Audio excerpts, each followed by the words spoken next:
Students, ये जो हमारी क्लास है उसमें चर्चा करने वाले हैं कि जो आपका त्रिभुज होता है, त्रिभुज का क्षेत्रफल निकालने के जितने भी फॉर्मूले आपके पास हैं, सारे फॉर्मूलों को हम इसी वीडियो में डिस्कस कर देंगे ताकि आप लोगों के सामने कैसी भी स्थिति आ जाए आप लोग त्रिभुज का क्षेत्रफल निकाल ले जाए। ठीक है, तो चलिए हम लोग बात करते हैं। आप समझिए आपके पास कोई एक ऐसा त्रिभुज है। देखिए, बात को आप लोग ध्यान से सुना क्योंकि मैं लिखने वाला काम थोड़ा सा कम करूंगा। तो आप लोग समझिए आपके पास कोई एक ऐसा त्रिभुज है जिसकी तीनों भुजाओं की लंबाइयां आपको दी गई हैं। ठीक है, कोई भी त्रिभुज हो सकता है, कैसा भी त्रिभुज हो जिसके तीनों भुजाओं की लंबाइयां आपको दी गई हैं। अब आप समझिए आपके पास एक ऐसा त्रिभुज है, ठीक है, जिसके एक भुजा की लंबाई ए है, दूसरे भुजा की लंबाई बी है तथा तीसरे भुजा की लंबाई सी है। तो इस स्थिति में बात समझ रहे हो ना, किस स्थिति में, जब त्रिभुज के तीनों भुजाओं की लंबाइयां आपको दी गई हैं, तो इस स्थिति में जो हमारा त्रिभुज होता है, त्रिभुज का क्षेत्रफल निकालने का फॉर्मूला हम लोग यूज करते हैं। कौन सा फॉर्मूला, ध्यान से देखिए, under root S of S minus A S minus B S minus C. अब आप लोग सोच रहे होंगे ये जो एस है ये है क्या। देखिए, एस को हम लोग अर्ध परिमाप कहते हैं। अर्ध परिमाप निकालने का सूत्र क्या होता है, देखिए, ये जो तीनों भुजाओं की लंबाइयां हैं इनका योग करिए पहले, ए प्लस बी प्लस सी, और 2 से क्या कर दीजिए, भाग दे दीजिए। ठीक है, ये जो आपका क्षेत्रफल निकालने का फॉर्मूला है इसे हीरोन सूत्र भी कहते हैं। ठीक है, क्या कहते हैं, हीरोन सूत्र। नाम से ज्यादा इसका काम क्या है ये आपके लिए इंपॉर्टेंट होना चाहिए। ठीक है, अगर ये फॉर्मूला आपको पता है तो अगर तीनों भुजाओं की लंबाइयां आपको दी गई हैं तो आप लोग आराम से त्रिभुज का क्षेत्रफल निकाल सकते हैं। चलिए अब हम लोग नेक्स्ट बात करते हैं। अब आप समझिए आपके पास कोई एक ऐसा त्रिभुज है, पहले त्रिभुज आप लोग ध्यान से देखिए, एक ऐसा त्रिभुज है जिसमें आपको क्या दिया गया है, त्रिभुज की जो ऊंचाई है वो आपको पता है, और यहां पर ये जो आपका आधार है, ठीक है, ये समझिए क्या है आपका आधार। अब आधार किसे कहोगे इस बात को समझना पड़ेगा।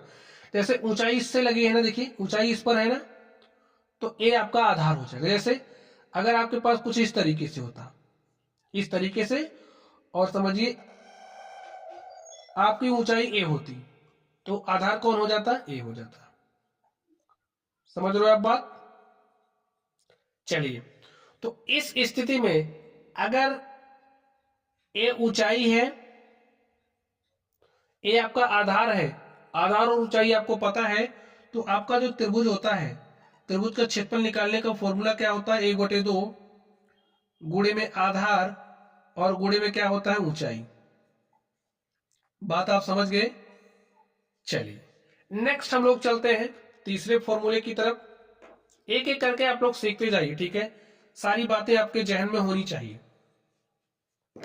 अब आप समझिए आपके पास कोई एक ऐसा त्रिभुज आ गया इस तरीके से, ठीक है, जिसमें आपको क्या पता है कि दो भुजा की लंबाई पता है इस तरीके से। ए लंबाई आपकी ए हो गई, ए आपकी बी हो गई। देखिए ये दोनों लंबाई आपको पता है और इसके बीच का कोण आपको पता है। ठीक है, ए लंबाई और दोनों लंबाइयों के बीच का कोण। तो इस स्थिति में जो त्रिभुज का क्षेत्रफल होता है वो क्या होता है, 1/2 गुणे में ए गुणे में B sine theta. 1/2 A B sine theta का आप इस्तेमाल करोगे जब आपके पास कुछ इस तरीके की स्थिति आएगी जैसा कि यहां पर हमने आपको बताया। देखिए प्यारे बच्चों, आप लोगों को सारी स्थितियां देखने को मिलेंगी जब आप लोग त्रिभुज के क्षेत्रफल से संबंधित प्रश्नों को हल करोगे। तो ए भी आपने सीखा। चलिए इसको कुछ ऐसे लिख लो, 1/2 ए बी साइन थीटा, यानी कि ए गुणे बी गुणे साइन थीटा। थीटा का मान आपका कुछ भी हो सकता है, 30 डिग्री, 45 डिग्री, 60 डिग्री, 90 डिग्री, मान तो आपको पता ही होंगे। ठीक है, चलिए आगे हम लोग देखते हैं। अब एक समबाहु त्रिभुज होता है। समबाहु त्रिभुज एक ऐसा त्रिभुज जिसकी तीनों भुजाओं की लंबाइयां क्या होती हैं, एक समान होती हैं। तीनों भुजाओं की लंबाइयां क्या होती हैं, एक समान होती हैं। तो इस स्थिति में आप समझिए ये आपका क्या है, समबाहु त्रिभुज है, और आपको पता है ना समबाहु त्रिभुज की सभी लंबाइयां क्या होती हैं, एक समान होती है। हमने मान लिया क्या है, समबाहु त्रिभुज की लंबाई ए है, ए इकाई है। तो इसका क्षेत्रफल क्या हो जाएगा, फॉर्मूला लिखिए, समबाहु त्रिभुज का क्षेत्रफल, त्रिभुज का क्षेत्रफल बराबर होता है √3/4 इंटू में भुजा स्क्वायर, ठीक है, जो भी समबाहु त्रिभुज की भुजा होगी उसका वर्ग। तो यहां पर हमने भुजा लिया a, तो क्या हो जाएगा √3/4 इंटू में a स्क्वायर। समझ गए बात। चलिए आगे चलते हैं। अब आप समझिए आपके पास एक समकोण त्रिभुज है। समकोण त्रिभुज भाई ऐसा होता है ना, देखिए इसका एक कोण कितना डिग्री का होता है, 90 डिग्री का। तो ये आपका समकोण त्रिभुज हो गया। ठीक, नाम दे दीजिए, चलिए ए बी सी हो गया। देखिए ए आपका क्या है, आधार है, और ये आपकी क्या है, ये ऊंचाई है ना भाई। अगर 90 डिग्री के सामने की भुजा, इसे आप क्या कहते हो, कर्ण। ये आपका लंब ही आपकी ऊंचाई है, ठीक है। तो फॉर्मूला अगर आप लोग इसका लिखना चाहते हो लिख लीजिए, समकोण त्रिभुज का क्षेत्रफल क्या होता है 1/2। ये जो आपका लंब है यही ऊंचाई का काम कर रहा है, तो 1/2 आधार गुणे ऊंचाई होता है ना। तो आधार आपका ए है भाई, बीसी आपका आधार है, तो यहां पर आप आधार लिखिए और गुणे में क्या लिख लीजिए, देखिए जो आपका लंब है ये ऊंचाई है, तो ऊंचाई के स्थान पर लंब लिख लीजिए, 1/2 आधार और गुणे में लंब। ये आपका क्या हो गया, समकोण त्रिभुज का क्षेत्रफल निकालने का फॉर्मूला आप लोग यही याद रखना, 1/2 गुणे में आधार गुणे में ऊंचाई। जब बात समकोण त्रिभुज की होगी तो उसका लंब क्या होगा, ऊंचाई। चलिए अब हम लोग आगे बात कर लेते हैं नेक्स्ट। तो स्टूडेंट्स अब आप समझिए आपके पास एक समद्विबाहु समकोण त्रिभुज है। कैसा त्रिभुज, समद्विबाहु समकोण त्रिभुज। समद्विबाहु का मतलब एक ऐसा त्रिभुज जिसकी दोनों भुजा बराबर हो लेकिन समकोण भी होना चाहिए। तो समद्विबाहु समकोण बना लीजिए, समद्विबाहु समकोण। अब यहां पर आप लोग ध्यान से देखिए, ये जो भुजा है ये बराबर है इसके, तो दो भुजा बराबर हो गई और आपने एक कोण को 90 डिग्री कर दिया, तो समद्विबाहु समकोण त्रिभुज आपके पास तैयार हो चुका है। अब इसका क्षेत्रफल क्या होगा, लिखिए समद्विबाहु समकोण त्रिभुज का क्षेत्रफल क्या होता है, आप लोग ध्यान से देख लीजिए फॉर्मूला, कर्ण स्क्वायर अपॉन में 4, लंब स्क्वायर, ठीक है, अपॉन में 2, आधार स्क्वायर अपॉन में 2। इनमें से अगर आपको कर्ण दिया है तो आप लोग ए वाला फॉर्मूला इस्तेमाल करोगे, अगर आपको लंब दिया है तो ए वाला फॉर्मूला इस्तेमाल करोगे, अगर आपको आधार दिया है तो ए वाला फॉर्मूला आप इस्तेमाल करोगे। बात समझ गए स्टूडेंट्स। अब हम लोग अगले फॉर्मूले की बात करते हैं। आप लोग ध्यान से देखिए, अगर आपके पास कोई एक ऐसा त्रिभुज है जिसकी माध्यिका की लंबाइयां आपको दी गई हैं, तो जब माध्यिका की लंबाई आपको दी गई है तो आप लोग त्रिभुज का क्षेत्रफल कैसे निकालोगे।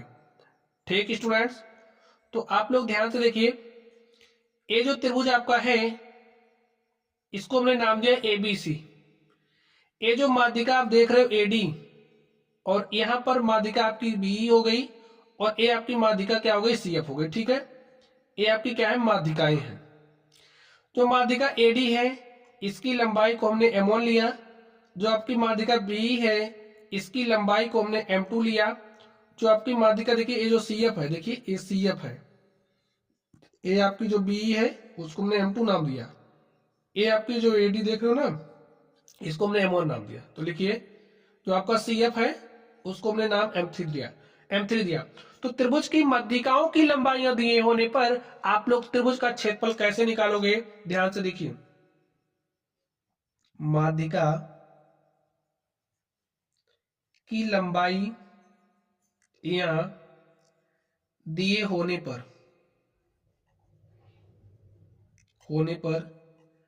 त्रिभुज का क्षेत्रफल। स्टूडेंट सारे जो भी त्रिभुज से संबंधित फॉर्मूले थे क्षेत्रफल निकालने के, मैं आपको सिखा दिए। आप लोग ध्यान से देखिए क्या लिखोगे, 4/3 under root S of S minus M one, S minus M two और एस माइनस एम थ्री। एक फॉर्मूला आप लोग इस्तेमाल करो, जैसे आपने ये फॉर्मूला सीखा था ना, ठीक वही है। यहां पर ए बी सी था ना आपका, ए 4/3 नहीं था। तो M1 M2 M3 यहां पर ये जो त्रिभुज आप देख रहे हो इसकी माध्यिका की लंबाइयां हैं, ठीक है। S क्या है? S ये जो आपकी माध्यिका की लंबाइयां हैं उनको उनका योग निकालिए, M1 plus M2 plus M3 लिखिए और बटे में क्या कर दीजिए 2। तो आप S का मान निकालना है आपको, ठीक है। फिर यहां पर रखोगे जहां जहां S आपको दिख रहा है, माध्यिका की लंबाइयां रखोगे, हल कर लोगे तो आपको त्रिभुज का क्षेत्रफल मिल जाएगा। तो प्यारे साथियों, अब आप लोग चलिए पढ़ते रहिए, वीडियो को 2-3 बार देखिए ताकि फॉर्मूले आपके दिमाग में बैठ जाए, आप लोग भूलो नहीं। तो चलिए आप लोग पढ़ते रहिए। अगर आपको कोई डाउट हो तो कमेंट बॉक्स में कमेंट भेजना है। वीडियो पसंद आई हो तब वीडियो को लाइक करना है, चैनल पर नए हो तो चैनल को सब्सक्राइब करना है, और हाँ, वीडियो पसंद आए तो एक प्यारा सा कमेंट भेजना है, ठीक है। चलिए आप लोग पढ़ते रहिए। Thank you.